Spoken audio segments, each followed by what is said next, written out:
Muchas gracias. En este caso comenzaré yo la presentación y después con una breve introducción y después Ana, mi colega Ana María Claver, hará, digamos, la explicación más extensa de la investigación.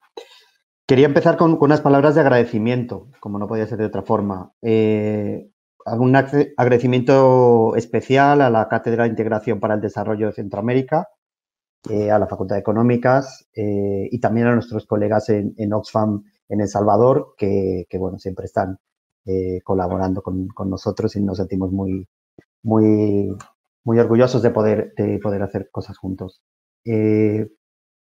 Además, esto me hace una ilusión especial, porque como decía Óscar, yo soy economista de formación y de deformación, y por lo tanto me hace especial ilusión poder hablar en este foro.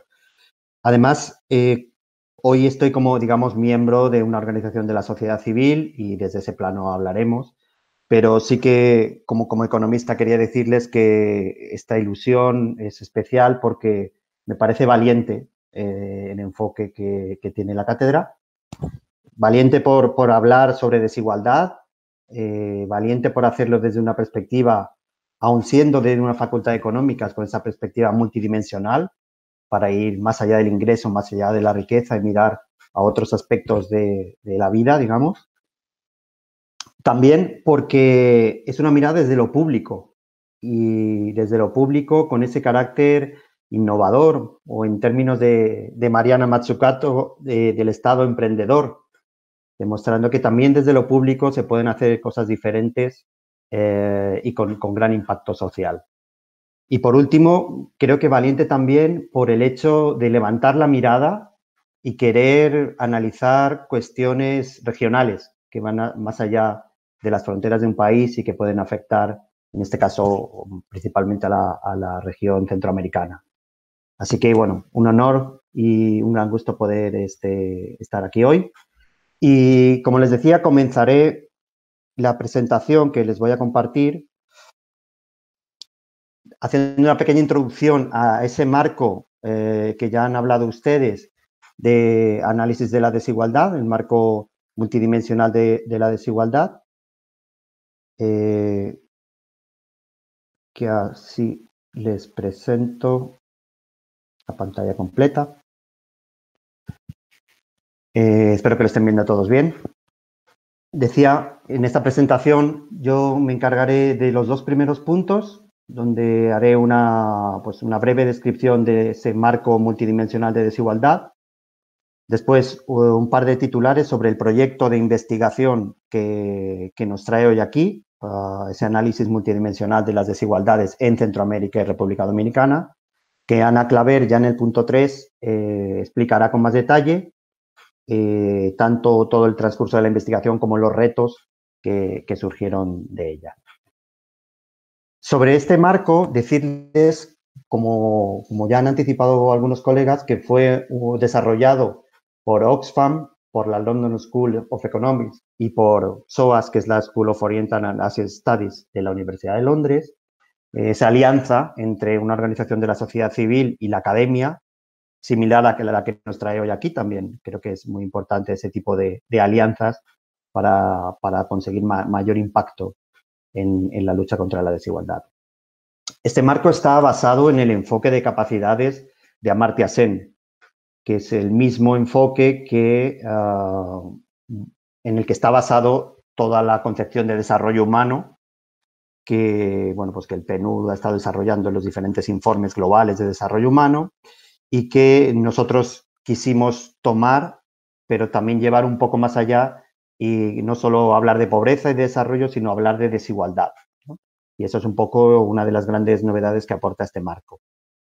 Los detalles del marco se encuentran en la red, en una web específica que ustedes pueden acceder ahí, que es inequalitytoolkit.org, donde ahí podrán ver pues todos los detalles, digamos, del marco. Yo les voy a presentar algunos titulares, pero si quieren conocer información más, digamos, en detalle y más concreta, pueden acceder ahí. El marco tiene tres grandes bloques, tres grandes componentes. Uno que hace análisis, medición de la situación de la desigualdad en distintos ámbitos, luego lo veremos. Luego, un bloque que nos invita a reflexionar sobre las causas, sobre los aceleradores de la desigualdad y cómo hacerles frente. Y esto nos mete en el tercer bloque, que es el bloque de las soluciones. ¿Qué políticas, qué propuestas de reformas se pueden implementar y llevar a cabo para precisamente reducir la desigualdad en el contexto donde se utilice este marco? El dibujo representa los ámbitos, los 7 dominios que se llaman utilizando la nomenclatura del marco, que ahora pasaremos a ver con más detalle. Estos 7 dominios pues nos hablan de cómo mejorar las capacidades, es decir, cómo mejorar el desarrollo de la persona para alcanzar una calidad de vida plena en distintas esferas, que van desde la vida y la salud, al ámbito de la seguridad personal y legal, a todo el ámbito, lo que tiene que ver con la educación, asimismo con la seguridad financiera y el trabajo digno, un ámbito que tiene que ver con las condiciones de vida en las que viven las personas, otro ámbito, el sexto, que tiene que ver con la participación, la influencia y voz, es decir, su conexión con la esfera social y política. Y luego un séptimo ámbito que tiene que ver con la vida individual, familiar y social. Todo esto para nosotros cubre un espectro muy amplio de lo que sería la calidad de vida, la capacidad plena de desarrollo de una persona. Y lo que se hace en cada uno de esos ámbitos es medir qué brechas existen y que impiden esa, digamos, potencialidad que cada uno de nosotros tenemos, ¿no? En cuanto al detalle del marco, estos 7 dominios que he mencionado, a su vez, se dividen también en otros ámbitos más concretos que se llaman subdominios, para los cuales se establece una serie de indicadores y de medidas con los que monitorearlos, ¿no? Es una estructura completa y compleja de indicadores y medidas, pero con mucha flexibilidad, que es como una hoja de ruta que esta metodología pone al servicio de las personas e instituciones que la quieran utilizar, dando un mapa completo de cómo hacer un seguimiento detallado de la desigualdad. Y luego, en cada contexto, cada grupo, cada institución puede tomar lo que más se ajuste a su realidad o a sus objetivos. En cada dominio encontramos por qué es importante este dominio, en qué subáreas se divide y qué subáreas o qué se entiende por esas subáreas, qué hay dentro de esas subáreas. Después los indicadores y también se conecta con los factores que impactan en esas brechas, esas causas que decíamos, que son los aceleradores o los detonantes de la desigualdad en cada uno de esos dominios. Y una serie de indicadores para poder hacerles un seguimiento, un monitoreo adecuado.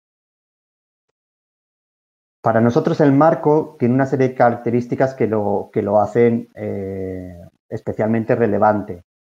La primera es que es un marco amplio y completo, como decía, pero que está concebido desde la flexibilidad. Flexibilidad y adaptación al contexto y a los objetivos que cada institución y cada grupo de investigadores e investigadoras pueda necesitar.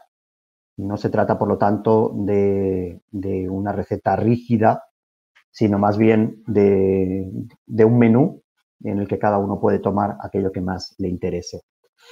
Además, está concebido como una herramienta participativa, alrededor de la cual crear un diálogo multiactor con una participación de la sociedad civil, pero también de otros actores, como el sector privado, como el sector público, como la academia, etcétera, ¿no?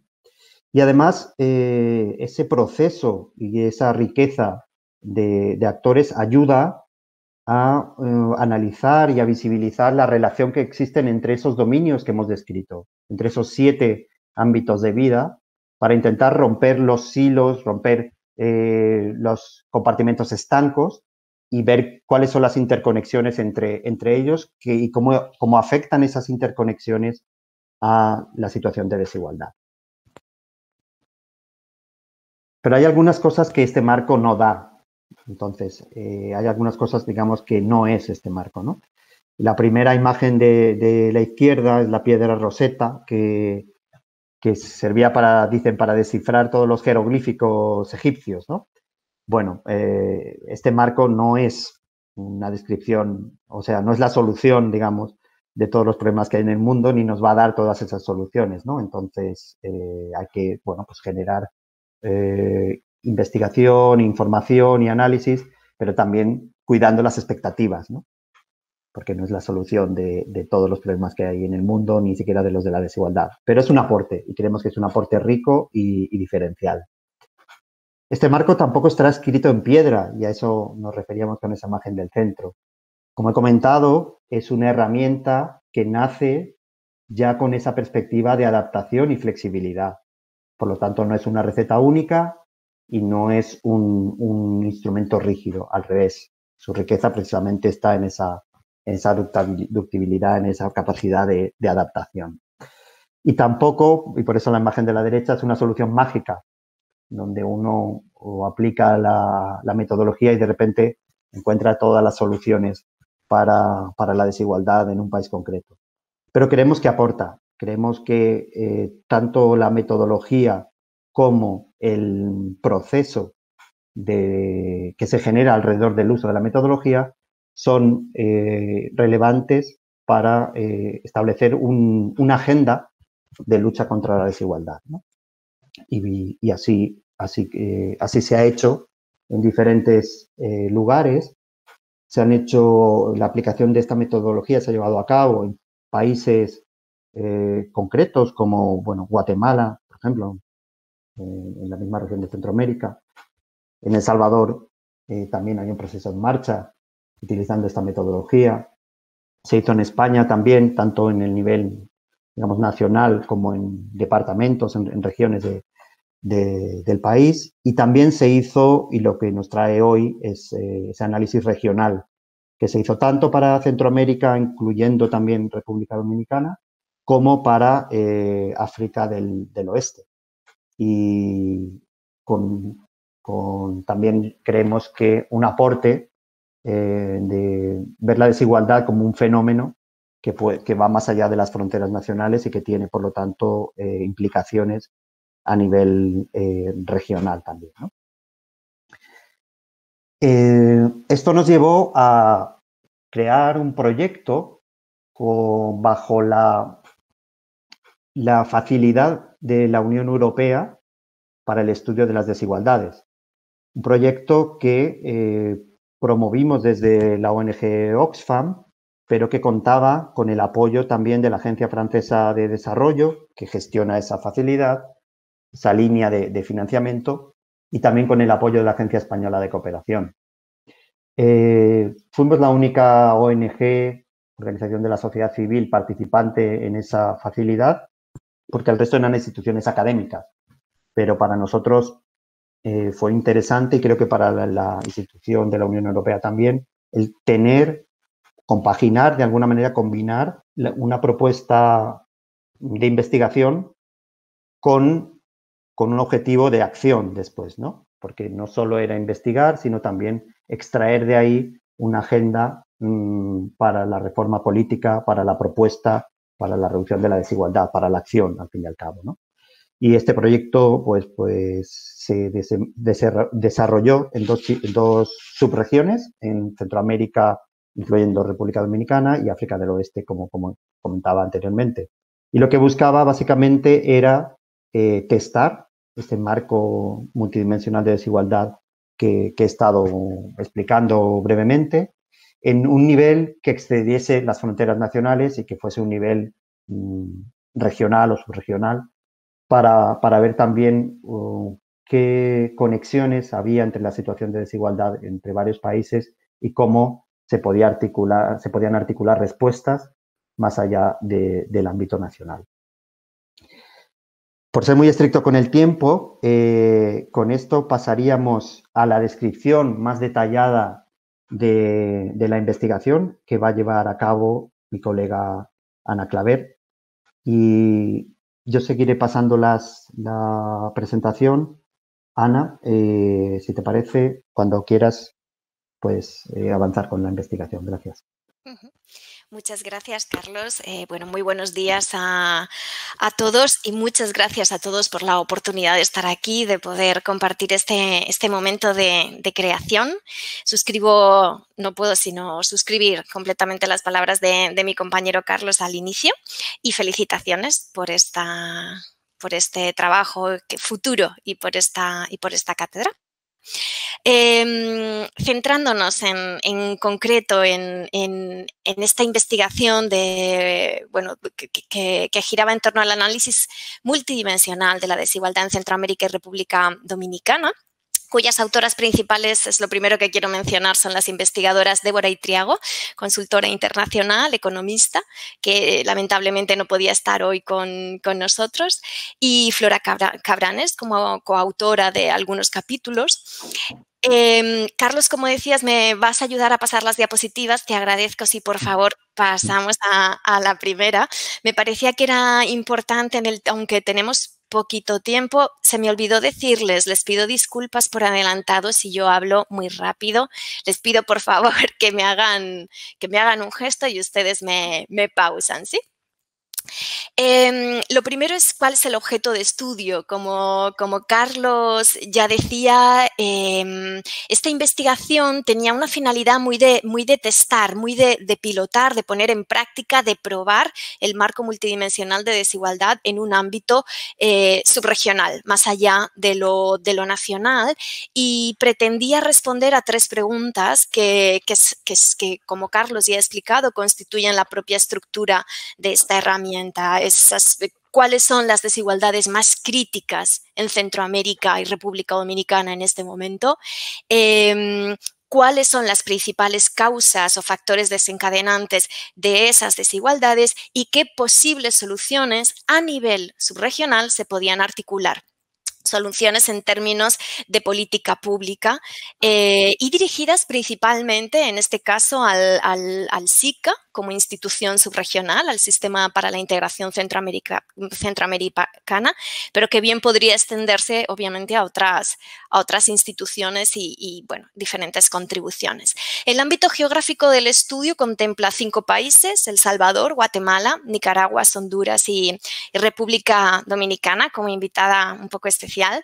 Y simplemente hacer una mención a los métodos de investigación.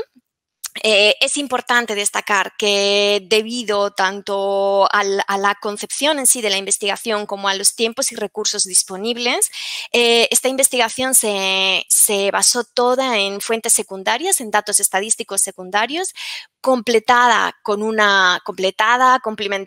y bueno, con una revisión exhaustiva y crítica de la literatura existente y con consultas con personas expertas de diferentes disciplinas y diferentes sectores, bien con cuestionarios escritos o con entrevistas individuales. Y también, digamos que quisimos devolver, volcar y contrastar, confrontar o confirmar toda esta información a través de un taller de discusión en el que, bueno, los compañeros de El Salvador que nos están, que a los que estamos acompañando hoy formaron parte. Fue un taller que celebramos en La Antigua. Dentro de poco hará ya un añito de ese taller y que, como bien decía Carlos, como parte de ese proceso permitió juntar a personas e instituciones bueno, muy diferentes, tanto agencias internacionales de desarrollo, por supuesto instituciones regionales como el SICA, pero otras instituciones como la CEPAL, como la Organización de Estados Americanos, como decía, agencias de desarrollo, por supuesto profesionales del sector, la academia, etcétera, y que nos permitió, bueno, enriquecer desde luego y contrastar los términos de la investigación. Siguiendo con el objeto de estudio, intento digamos que el primer ejercicio al que nos tuvimos que enfrentar en la investigación fue el delimitar el ámbito al que íbamos a poder mirar. Como Carlos ha explicado, el marco multidimensional de la desigualdad es una herramienta que propone un análisis de las desigualdades en 7 dominios de la vida. Uno de los aprendizajes que tenemos es que por tiempos y recursos es necesario delimitar ese objeto, ese ámbito de investigación sin perder la multidimensionalidad, por supuesto, que es la riqueza y el valor de esta herramienta. Y ese fue el primer ejercicio que hicimos en el caso de Centroamérica, en una consulta con personas expertas, haciendo un primer barrido de datos estadísticos con fuentes globales, principalmente objetivos de desarrollo, todo el monitoreo de los ODS, las bases de datos de Banco Mundial y también de desarrollo humano, combinado con análisis de literatura, se decidió estudiar o se consideró que los 3 dominios en los que actualmente acogen o acumulan o aglutinan las desigualdades más críticas en Centroamérica son los dominios de vida y salud ligados a los de seguridad física y jurídica, todo lo que tiene que ver con las violencias que sabemos atraviesan la subregión, el ámbito de la autonomía financiera y el trabajo digno y el ámbito de las condiciones de vida adecuadas.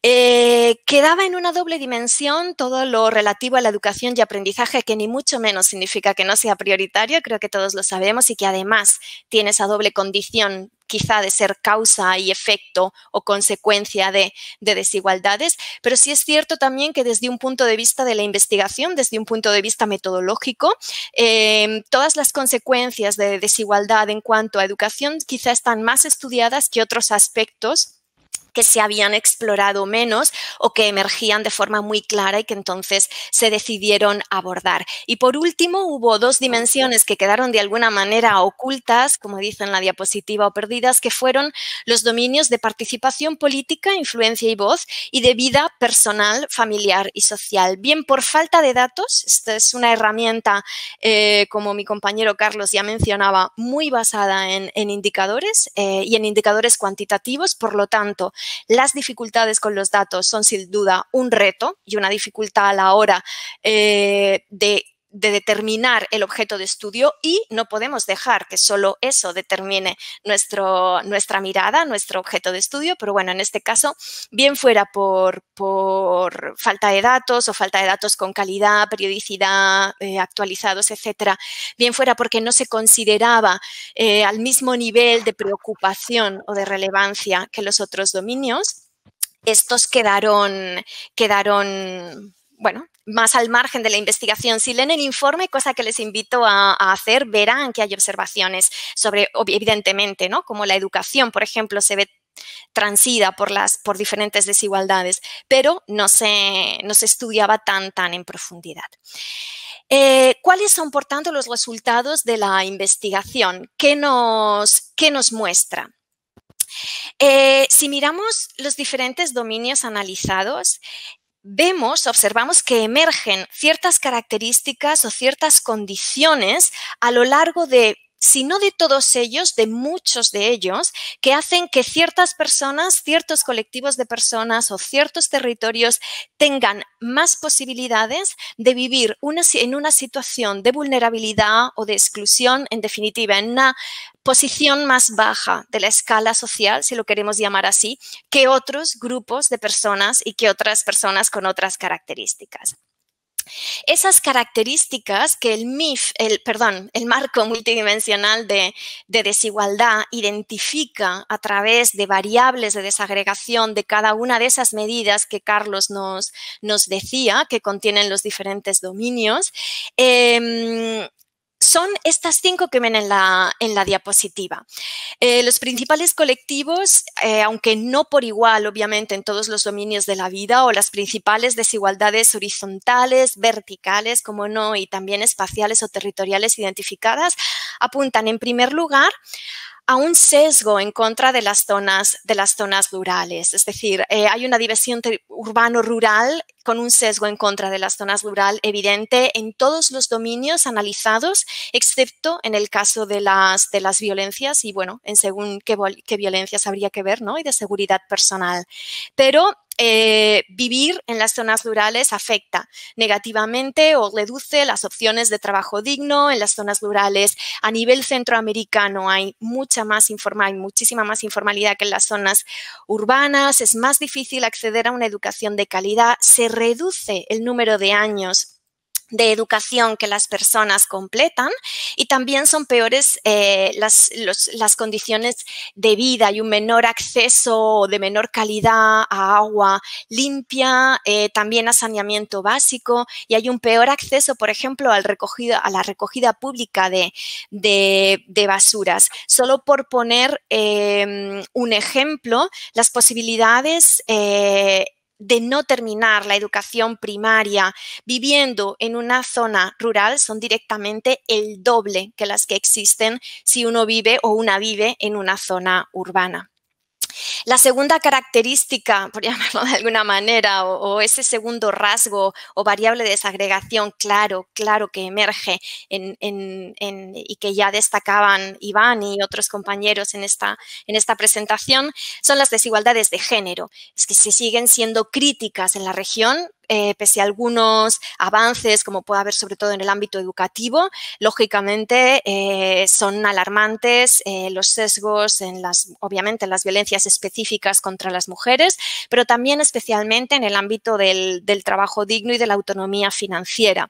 En Centroamérica o en una buena parte de Centroamérica, contar con ingresos propios es menos probable si se es mujer, joven y se vive en el ámbito rural. Si añadimos la característica que viene inmediatamente después, el ser una mujer indígena o pertenecer a una determinada raza o etnia o adscribirse a ella, con los datos disponibles, porque este es uno de las características o de los rasgos en los que más difícil es estudiar cómo afectan las desigualdades, no porque no lo sepamos, sino porque no existen datos oficiales disponibles, actualizados, de calidad, etcétera. Bueno, sería precisamente la pertenencia a estos pueblos indígenas que sufren claramente estas mayores desigualdades en ámbitos como la educación. Bueno, aproximadamente el 50% en el caso de Guatemala de los jóvenes de pueblos indígenas no siguen ningún tipo de agenda educativa, por ejemplo, en el ámbito del trabajo, obviamente a nivel de los ingresos, ¿no?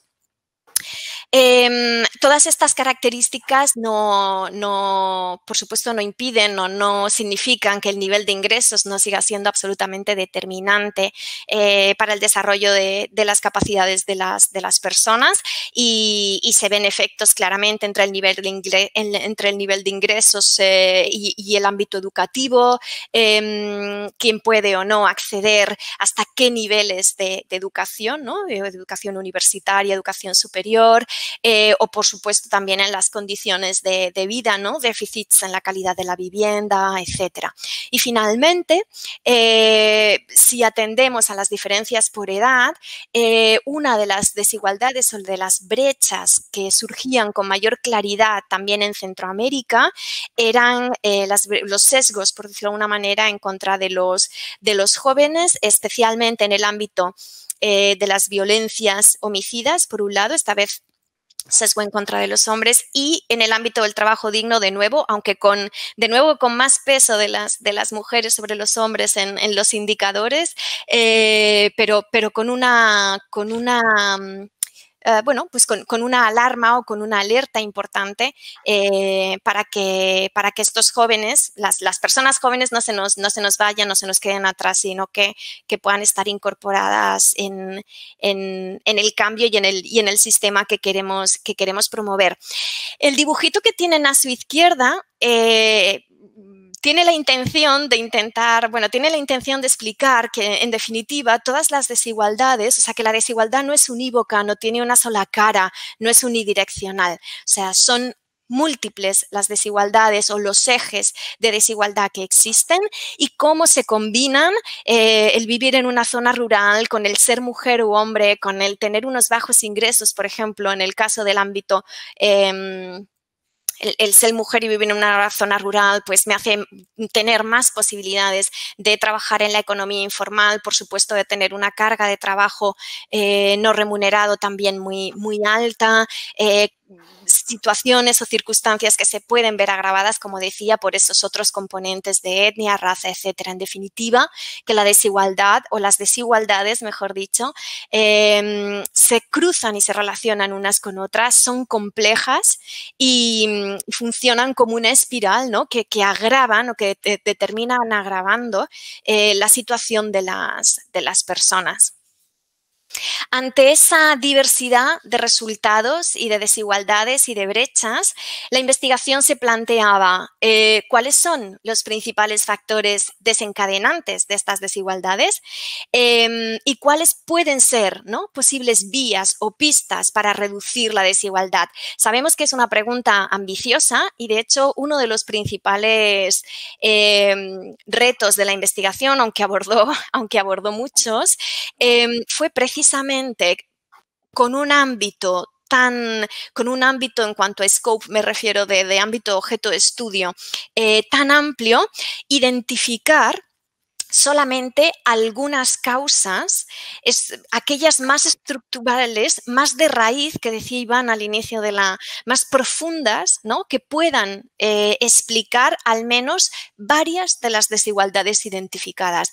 Verán ahora cuando veamos cuáles son esas causas, a ustedes seguro que se les ocurren 20 más rápidamente que apuntar. Y es cierto, pero quisimos hacer un ejercicio de síntesis, de sistematización, de decir, bueno, ¿cuáles son los verdaderos nudos gordianos de estas desigualdades o de muchas de estas desigualdades en Centroamérica, ¿no? ¿Cuáles son los desencadenantes? Y encontramos dos. Por un lado, la existencia de normas sociales, de imaginarios colectivos discriminatorios, especialmente sobre las mujeres y sobre las personas jóvenes, también en determinados ámbitos sobre las poblaciones indígenas, con el peso que los imaginarios y las normas sociales tienen en instituciones como, por ejemplo, el mercado del trabajo, en la participación de la mujer y de los jóvenes en el mercado de trabajo, en la división sexual del trabajo, en esas sobrecargas de los trabajos de hogar y de cuidados no remunerados que recaen más sobre las mujeres, en cómo eso afecta a sus desarrollos profesionales y personales, etcétera, ¿no? Podríamos tener muchos ejemplos en ese sentido. También hay estudios sobre cómo estas mismas normas o percepciones sobre los jóvenes en algunos países de centroamericanos, objeto del estudio, pues son realmente, en cuanto a formas, ropas de vestir, los temas de las violencias, cómo les pueden afectar, ¿no?, a la hora ya no solo de cumplimentar o de completar ciertos niveles educativos, sino sobre todo de acceder a ciertos empleos, en qué condiciones dignas de trabajo, etcétera. Y un segundo factor, lo que Débora Itriago, una investigadora, llamaba los estados minimalistas de Centroamérica, que en definitiva viene a señalar como esa capacidad debilitada de alguna manera o reducida de los estados para abordar de forma estructural las desigualdades, ¿no? Una capacidad debilitada o reducida que viene o que procede de una precaria, en términos de la investigación, de lo que nosotros consideramos una precaria estructura productiva, ligada claramente a una baja inversión pública, una baja inversión social, una baja recaudación tributaria y una también debilitada quizá capacidad institucional, ¿no?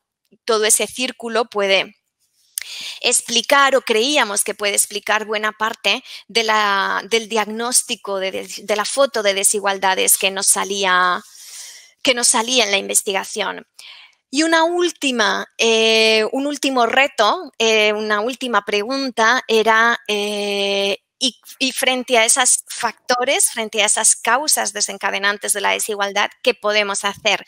¿Cuál puede ser una propuesta política? Aquí en esta sesión se ha hablado ya mucho precisamente de las políticas públicas, de la capacidad de las políticas públicas para transformar. Y fue todo un reto, también hay que decirlo, uno más de esta investigación, el intentar transformar, trasladar todo ese ámbito amplio de desigualdades, estos dos factores desencadenantes tan estructurales, tan profundos, en una política o en una propuesta de estrategia concreta, tangible, de Realpolitik, que decían algunos compañeros que nos acompañaban en la investigación, para poder abordar al menos algunos aspectos de la desigualdad. Y esa solución o esa propuesta es a nivel subregional un cambio de modelo productivo y educación integradora, que de nuevo ya sabemos que es ambicioso sin duda y que es complejo. Carlos, no sé si puedes... Gracias.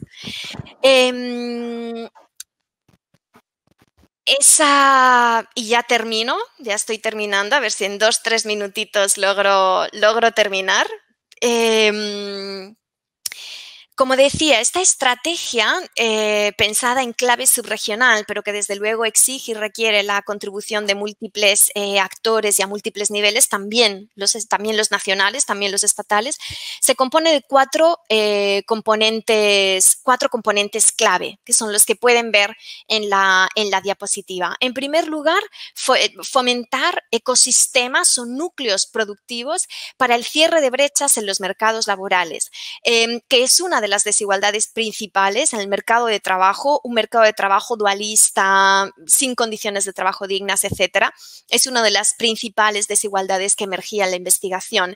El primer componente sería ser capaces de generar ecosistemas productivos que sí generan primero empleo, pero un empleo digno, con condiciones dignas, no solo salariales, sino también de seguridad, de derechos, de igualdad, etcétera. Trabajo en condiciones de formalidad. En Centroamérica sigue habiendo unos niveles de informalidad en el mercado laboral, como bien saben todos ustedes, muy, muy altos y perjudica especialmente en este caso a las mujeres y a las personas que viven en las zonas rurales y a los jóvenes. Y en último lugar, ser capaces de que ese nuevo modelo productivo acoja también formas de pensamiento en cuanto al trabajo no remunerado, a los trabajos de hogar y de cuidados, diferentes en el sentido de, reconocidos, visibilizados, repartidos y corresponsabilizados, compartidos. Un segundo componente clave de esta estrategia es que se dirige especialmente a mujeres y jóvenes, que son dos de las poblaciones que hemos visto más afectadas en zonas de exclusión social en Centroamérica. Zonas de exclusión social que se definen por el cruce, digamos, de dos elementos. Uno, las zonas más, por decirme, en situación o más deprimida en zonas rurales y que se cruza con, o que surge más que se cruza, con características de habitación o residencia de personas de poblaciones indígenas. Esto determinaría ciertas zonas de exclusión social a las que se dirigiría específicamente esta estrategia. Un tercer componente básico, la educación técnica profesional. Una educación técnica profesional avanzada que mire a las necesidades del mercado, pero también transformadora, innovadora y, por supuesto, que sea accesible para todas las personas que tienen que ser parte de este cambio del modelo productivo, ¿no? Un modelo productivo, en definitiva, pues más sostenible y social, ¿no? Y por último, un cuarto componente sin el que creemos que nada de lo anterior sería posible, que como hemos destacado antes en los factores desencadenantes, ¿no? Necesitamos, decíamos, un factor desencadenante son esos estados minimalistas, ¿no? En palabras de Débora Itriago. Bien, entonces necesitamos más inversión social para garantizar la participación real de todas las personas en el cambio, que se habiliten las condiciones necesarias para que las personas puedan formar parte de puedan de verdad participar activamente en el cambio, ¿no? inversión en protección social, en salud, en nutrición, por ejemplo, en países muy concretos de la zona, como puede ser Guatemala, etcétera. Toda esa estrategia se vería bueno, atravesada por varios elementos compartidos, comunes, transversales, que creemos que la hacen, que la harían mejor, que la harían más eficaz, que sería una estrategia con impacto. Y destacaremos solo uno, que es la transparencia, la rendición de cuentas y la participación ciudadana activa no solo en la implementación y la evaluación de la política, sino también en su mismo diseño. Y finalmente, para terminar, aquí sí que ya solo 2 palabras, que estoy en los 20 minutos de tiempo a los que me había comprometido. Retos a los que, más que a los que se afrontó la investigación en el caso de las desigualdades bueno, en el caso de la investigación en Centroamérica, diríamos retos que nos plantea la herramienta, que nos plantea el marco de desigualdad, y yo casi diría que nos plantea la multidimensionalidad de la desigualdad, no ya solo este marco, que también. Primero, ya lo ven ustedes, tal cual lo confesamos. La multidimensionalidad puede ser abrumadora. Han visto que esta es una herramienta que intenta ser lo más exhaustiva posible, pero no llega a serlo, que es flexible, como muy bien decía mi compañero Carlos, es decir, que es capaz de adaptarse, pero aún así es una herramienta basada en indicadores con 7 dominios de vida, múltiples variables de desagregación por cada uno de estos dominios y de estos indicadores. Y bueno, hay que encontrar quizá formas más ágiles de hacer esos ejercicios de selección, de priorización, para poder encontrar cuáles son las desigualdades más críticas en cada región, en cada contexto. Precisamente por ser una herramienta basada principalmente en indicadores, la disponibilidad y el acceso a datos estadísticos de calidad es un reto. Decimos también en Oxfam que es una oportunidad porque nos permite hacer un llamado a las instituciones y entre ellas a la academia y a la universidad para seguir investigando y para seguir generando datos de calidad para poder conocer la realidad para poder conocer lo que nos rodea y no tener esos saltos o faltas de datos en ocasiones tan acuciantes, ¿no? En el caso de Centroamérica hemos tenido verdaderos problemas, bueno, yo diría que casi en todos los niveles hemos encontrado, en los que hemos aplicado esta herramienta, en diferentes contextos siempre hemos tenido problemas de datos, pero bueno, sí que es un reto. Precisamente eso nos ha hecho pensar en la necesidad, o nos hace pensar aún más en la necesidad y en la adecuación de utilizar metodologías cualitativas que puedan complementar una herramienta de este tipo. Y un último reto, y ya termino, ya lo ha comentado mi compañero Carlos, la herramienta quiere conectar las diferentes dimensiones de la desigualdad, quiere romper silos y ser capaces de identificar y analizar las relaciones, por ejemplo, que existen entre salud y educación, o cómo la salud y la educación pueden afectar o no al desarrollo de una persona y de sus capacidades en el ámbito de la vida laboral, en el mercado del trabajo o en el ámbito de su vida personal. Ahí yo creo que los compañeros de El Salvador, que también están trabajando en esto, nos pueden contar mucho más cómo lo están afrontando, pero son algunas de las cosas que hemos aprendido en esta investigación y con esta herramienta. Muchas gracias. Muchas gracias, Ana María, Carlos también por esta ponencia. Y vamos a dar un espacio de preguntas y respuestas.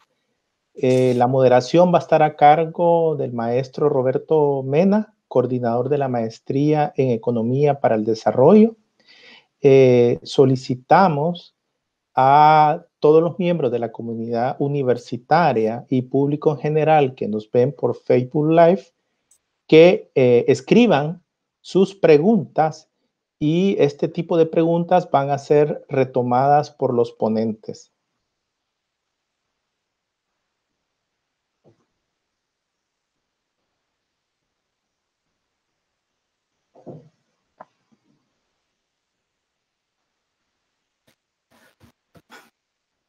Óscar. Sí. Quería decir, mientras llegan las preguntas de la comunidad educativa y de los asistentes por Facebook, si hubiese alguna pregunta de este grupo que estamos acá, pues encantados de poder contestar. Muy bien, gracias. Bueno, ¿me escuchan? Sí. Espero motivar a la población para que participe en esta discusión de esta investigación. Nos parece importante. Bueno, mientras... Aquí tenemos una pregunta, Roberto. Si querés, la leo. Ok, por favor. Dice, en las experiencias de Carlos y Ana en otros países, ¿cuáles son las políticas públicas más efectivas para reducir las desigualdades?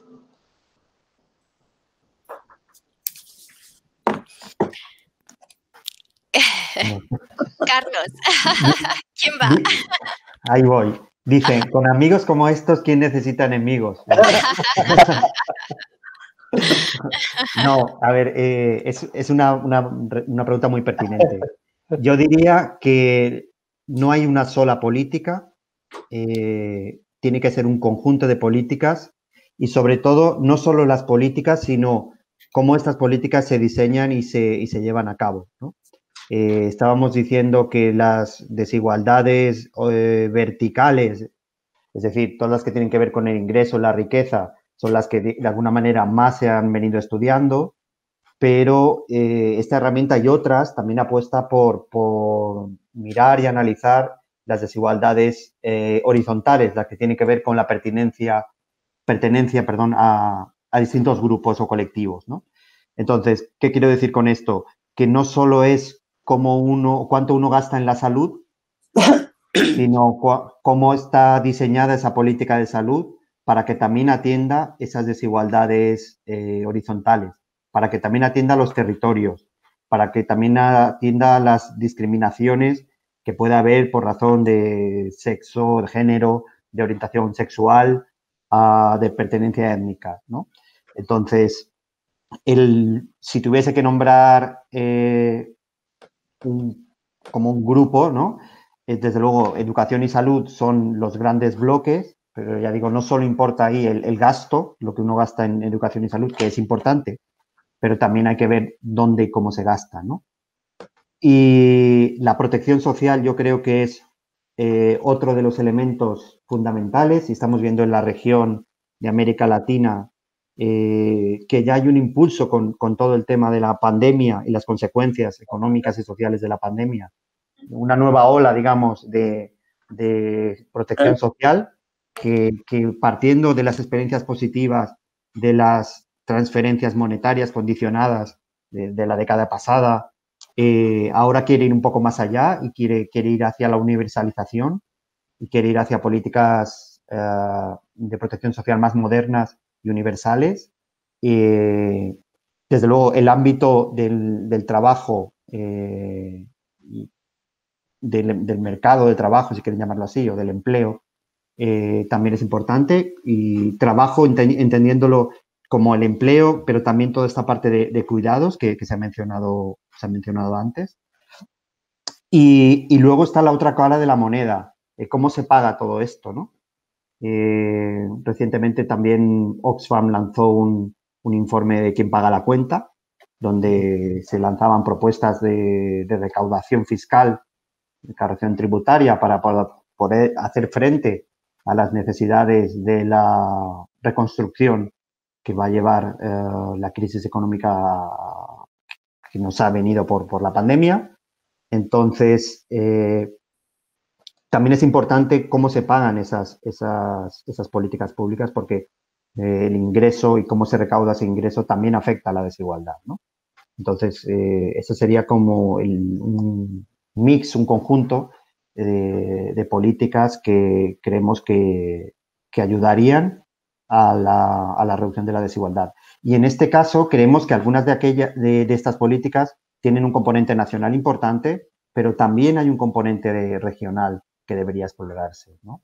en términos, por ejemplo, tributarios, lo que llaman la carrera a la baja, es decir, esa competencia tributaria entre países de una misma región es nociva para todos ellos, y ahí es donde se pueden dar acuerdos para tributaciones mínimas efectivas, para intercambios de información más fluidos entre las agencias tributarias de los países, pero también hay componentes del mercado del trabajo que podrían tener una visión regional, incluso de la educación, como proponía también esta política que emergía del informe regional, ¿no? Bueno, lo dejo por ahí porque veo además que están apareciendo nuevas preguntas y también por si Ana o algún otro colega quiere complementar. Aquí ya me llegaron algunas, nada más que ¿quién es el que pregunta? César Alvarado. Don César Alvarado. César Alvarado me pregunta lo siguiente. Él es un estudiante también del doctorado, ¿no? ¿Cómo se puede acceder o aproximarse a la información sobre la riqueza? Sobre la riqueza.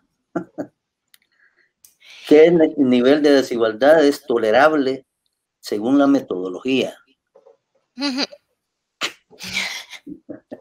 Perdón. Bien aquí, por lo menos, no, son bromas, no otra más. ¿Qué opinan del enfoque de desigualdad de oportunidades? Me quedo ahí ahorita. Sí, no está mal. Aproximación a riqueza. La segunda era, perdón. El nivel tolerable. Nivel tolerable, ¿no? De desigualdad. Yo ahí sí quiero decir algo. Sí, de hecho, bueno, me imaginaba, Carlos. No, pero bueno, adelante. Si te parece, yo iba a invitar a don César Alvarado a que hiciera de estas cuestiones parte de su doctorado y de su porque yo creo que, bueno, no hay una respuesta, pero aquí todos los compañeros economistas me pueden corregir, no hay una respuesta sencilla. Pero bueno, cada vez más se avanza en eso. Pero bueno, sé que Carlos, adelante con aproximación a riqueza y nivel tolerable de desigualdad, que hay muchas teorías y puedes comentar. Sí, si quieres tú recoger lo de oportunidades luego y hacer algún comentario. Sí, hay más preguntas. Listo, pues yo sobre las dos primeras, sobre información sobre riqueza.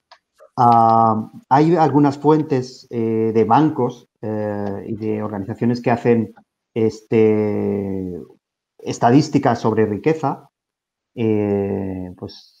Forbes es una, el banco suizo, ¿cuál se me fue el nombre? Credit Suisse. Credit Suisse.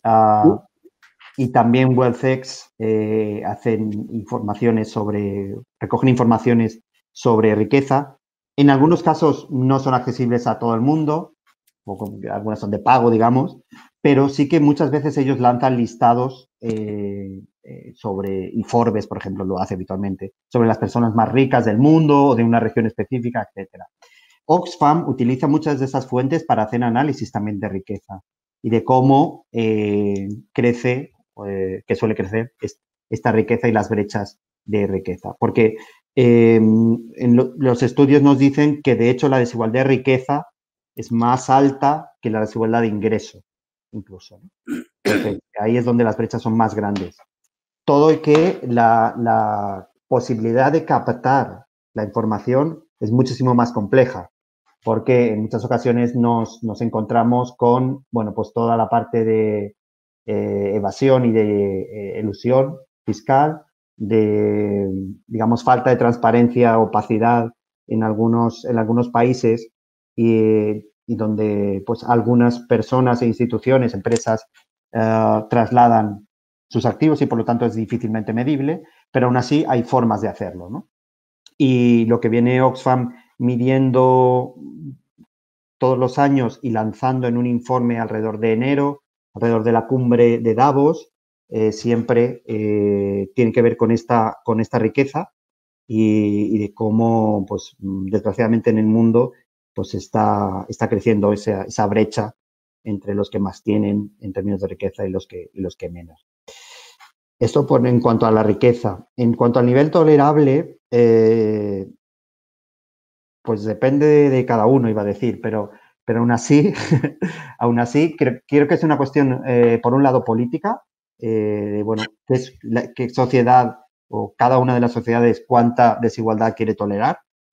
Pero si vamos a los hechos objetivos en cuanto al impacto en el crecimiento económico, y ahora que estamos aquí en este foro de la Facultad de Economía también, el Fondo Monetario Internacional tiene un estudio que decía que hay un nivel a partir del cual la desigualdad se convierte en un estorbo, digamos, para el crecimiento económico.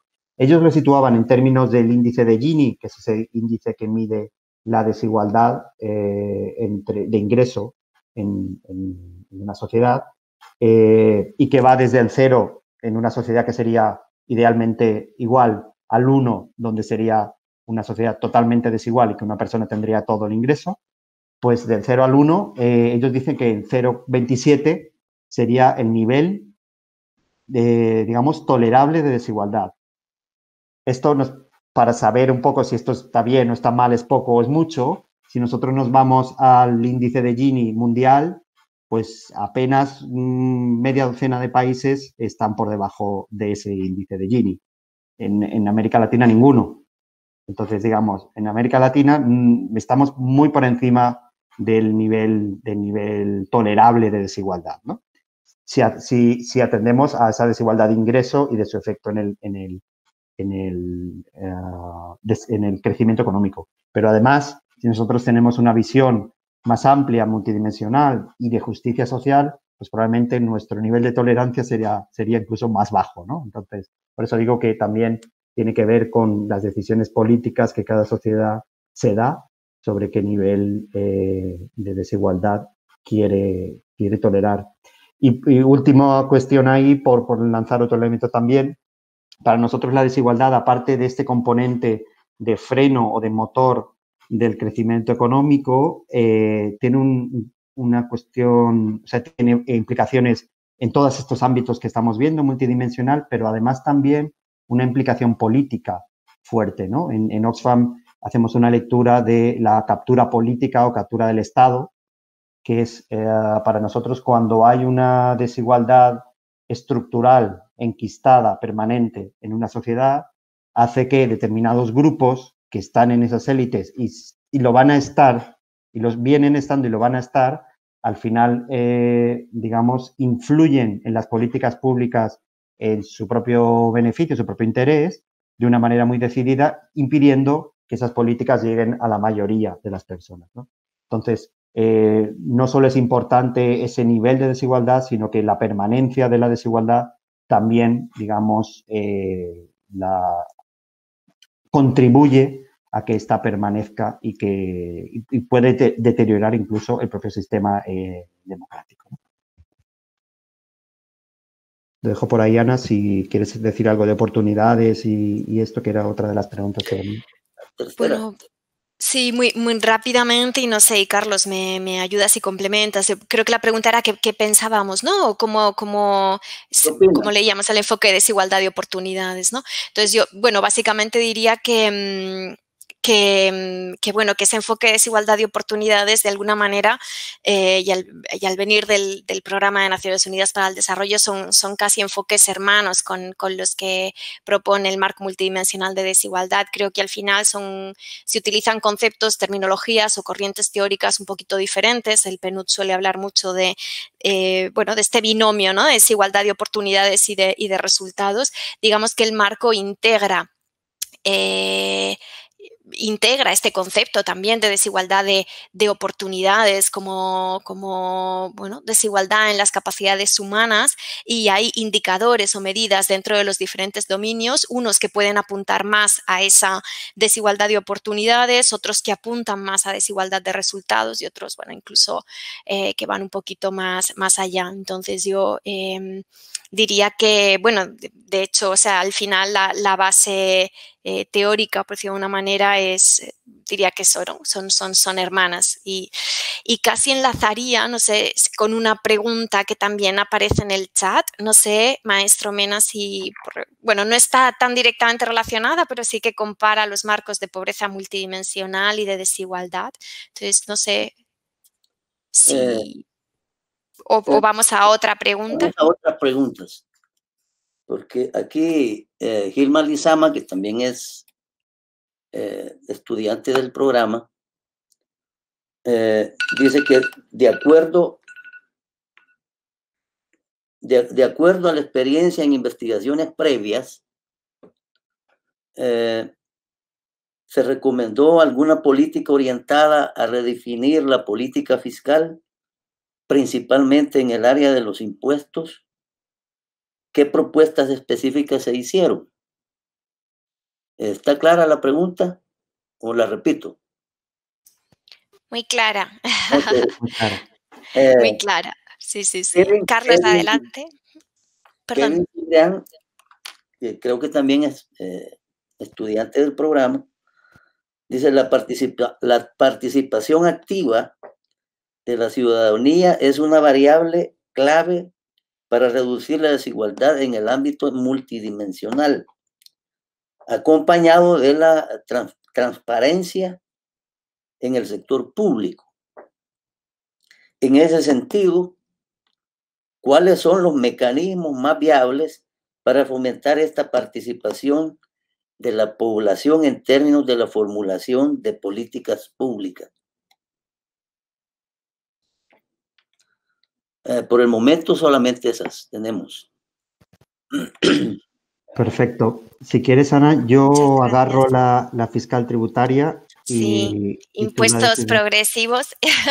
Sí, y tú la de ciudadanía activa y en cualquier caso nos complementamos. Sí, y que también Ana Iris estoy segura de que me puede ayudar con estos mecanismos de participación ciudadana.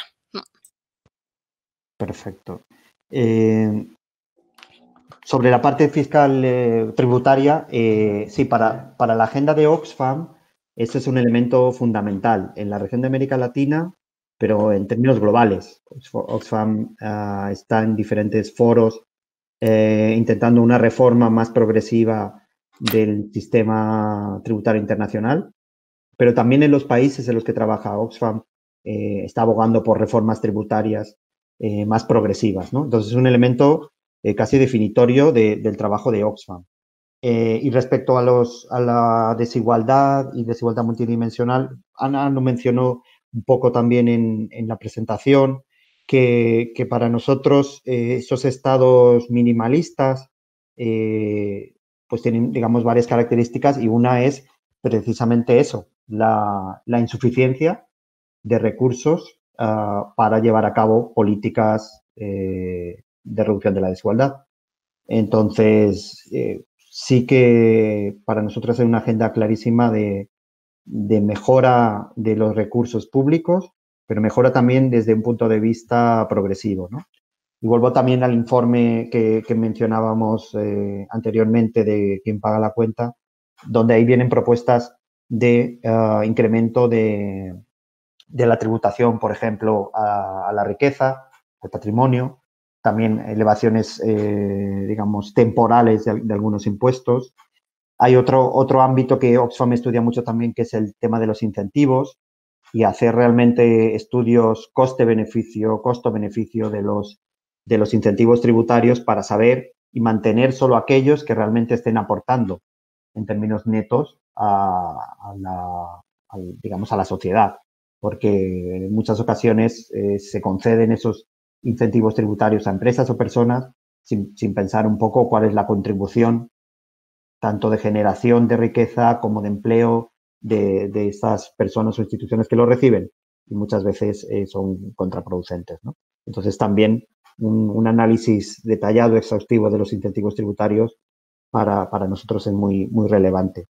Y como decía, toda esa agenda global del sistema internacional de tributación, desaparición de los paraísos fiscales, mejora de la tributación, o sea, de los intercambios de información entre administraciones tributarias globales, contando, por supuesto, con los países del sur. Y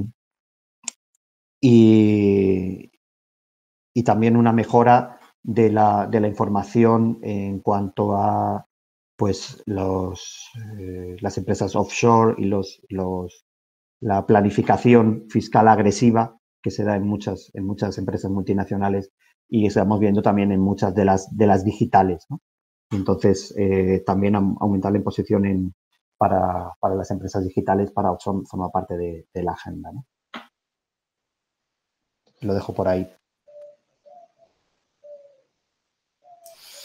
Bien, gracias. Sobre la pregunta acerca de mecanismos, ¿no? Quizá más viables para la participación ciudadana en el diseño de políticas públicas, yo he de decir, bueno, estoy segura de que hay expertos, expertas en políticas públicas Carlos, empezando por ti en la sala virtual.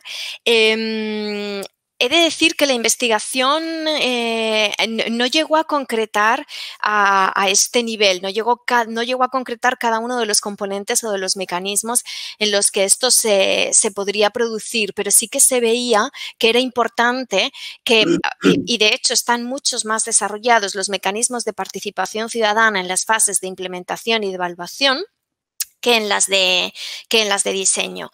Yo, por dar una respuesta desde el conocimiento que tengo de políticas públicas y también de la participación ciudadana, bueno, hay una primera parte, digamos, que sería absolutamente fundamental para que esa participación fuera real y efectiva y que no se crearan tampoco cooptaciones o concentraciones de poder entre esas participaciones, pero bueno, es el acceso a una información real y adecuada y una de las cosas que decíamos también en la investigación, ¿no? El habilitar de alguna manera las condiciones, sean socioeconómicas, sean de derechos, etcétera, para que la ciudadanía efectivamente pueda participar en un proceso de este tipo.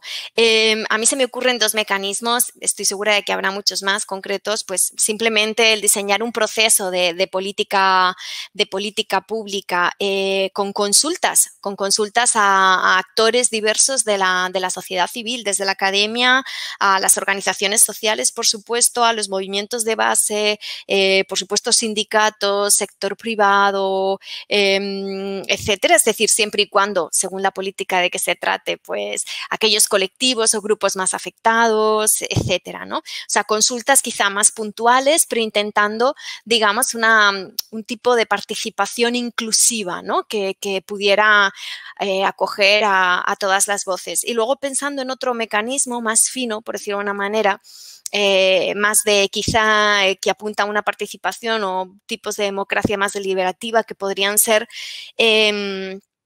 no sé cómo se dicen, y me van a perdonar, no sé cómo se llamaría en español, pero como town hall meetings, como reuniones específicas de personas elegidas con unas muestras representativas de las poblaciones a las que, bueno, con un cometido, a las que se prepara de alguna manera de forma previa y se encarga un trabajo. Aquí ya estamos hablando de personas pues, que participan, que ya de por sí tienen cierto conocimiento sobre la cuestión o sobre la política de la que se va a tratar, bien sea sobre el contexto, bien sea sobre la solución, etcétera, y que pueden aportar en diálogo con otros actores diversos el conocimiento que tienen, ¿no? Y se puede recoger en ese proceso de diseño de la política. Es decir, los mecanismos pueden ir desde lo más minimalista y no hay toda una escalera de la participación, ¿verdad? Entonces, desde quizá pues lo más minimalista y no puramente, no realmente participativo, por decirlo de una manera, a formas pues mucho más complejas y exigentes también de participación ciudadana, como pueden ser, por ejemplo, esas consultas especializadas. Muchas gracias, Ana María y Carlos. Lastimosamente, el tiempo o el espacio de preguntas y respuestas ha finalizado. Yo solicito a Roberto que les envíe a los colegas ponentes y a Oxfam el resto de preguntas, porque creo que son muy interesantes y van en la línea de develar estas brechas de desigualdad Una vez hemos acabado esto, pasamos a dar por finalizado esta importante jornada. Agradecemos su participación e interés. Esperamos haber contribuido al análisis de las desigualdades estructurales en la región centroamericana y de paso les comentamos que la próxima conferencia se va a denominar Centroamérica ante la crisis del coronavirus, una mirada desde la economía. El ponente es el doctor Rodrigo Morales López, catedrático del doctorado en Ciencias Económicas de la Universidad de El Salvador y actualmente trabaja en la Universidad Nacional Autónoma de México, UNAM. Como comentarista estará el maestro Roberto Mena, coordinador de la Maestría en Economía para el Desarrollo. Les doy la palabra para finalizar pues, este evento. Bueno, de nuestra parte agradecerles, es una exposición muy novedosa, si quieren, en la región. Sale del marco de la visión de economista, ¿no? Entonces es mucho más amplia esa multiplicidad que tienen. Así que de nuestra parte agradecerles, ha sido un placerazo estar con ustedes y creo que vamos a seguir comunicándonos porque hay unas preguntas ahí medias cauciosas, pero sin mayores problemas. Bueno, para nosotros un placer, un gusto. Cuídense. Igual, muchas gracias.